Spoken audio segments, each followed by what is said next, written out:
ചൈനയുമായുള്ള തങ്ങളുടെ ബന്ധം അങ്ങേയറ്റം പ്രധാനമാണെന്നും ചൈനയോടുള്ള എല്ലാ കടമകളും നിറവേറ്റാൻ റഷ്യ എപ്പോഴും പ്രതിജ്ഞാബദ്ധമാണെന്നും പറയുകയാണ് റഷ്യൻ വിദേശകാര്യമന്ത്രി സെർജി ലാവ്റോവ്.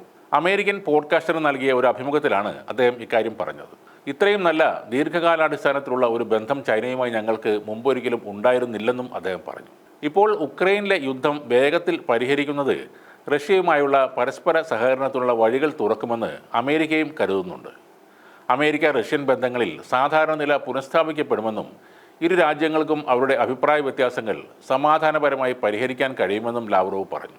പ്രധാനമായ മറ്റൊരു കാര്യം ആണവ വിഷയങ്ങളിൽ റഷ്യയുമായും ഇറാനുമായും ചർച്ച നടത്തും എന്ന ചൈനയുടെ പ്രഖ്യാപനമാണ്.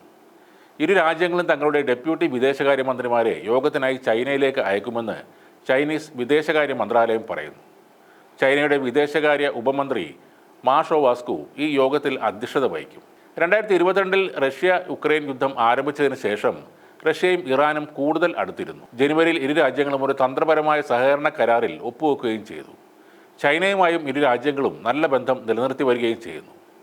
ആയുധ നിർമ്മാണത്തിന് ഉതകുന്ന യുറേനിയം ശേഖരം ഇറാൻ വർദ്ധിപ്പിക്കുന്നത് സംബന്ധിച്ച് ന്യൂയോർക്കിൽ ഐക്യരാഷ്ട്രസഭയുടെ സുരക്ഷാ കൗൺസിൽ നടത്തുന്ന യോഗത്തിന് ശേഷമാണ് ഇറാൻ, റഷ്യ, ചൈന എന്നിവരുടെ മീറ്റിംഗ് നടക്കുന്നത്.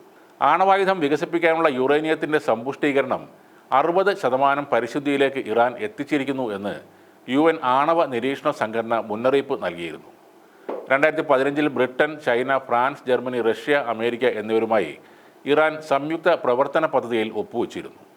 അതിൻ്റെ ഭാഗമായി ആണവ പദ്ധതിയിൽ നിയന്ത്രണങ്ങൾ ഏർപ്പെടുത്തുകയും പകരമായി ഇറാനെതിരായ ഉപരോധങ്ങൾ നീക്കുകയും ചെയ്തിരുന്നു.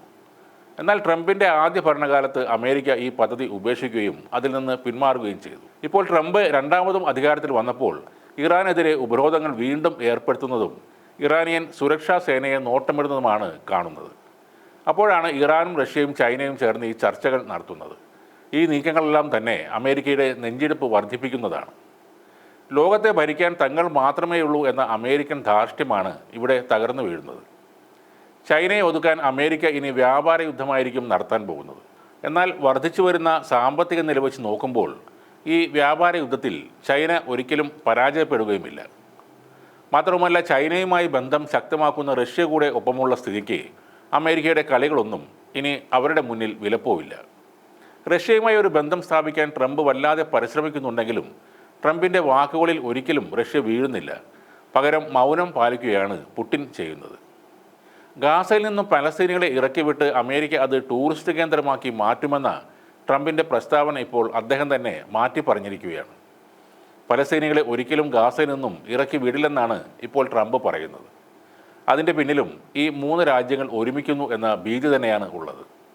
ഏതൊക്കെ യൂറോപ്യൻ രാജ്യങ്ങൾ അമേരിക്കയുടെ കൂടെ നിന്നാലും റഷ്യയുടെയും ചൈനയുടെയും ഇറാൻ്റെയും ഒരു സംയുക്ത മുന്നണിക്ക് അതൊന്നും തുല്യമാവില്ല.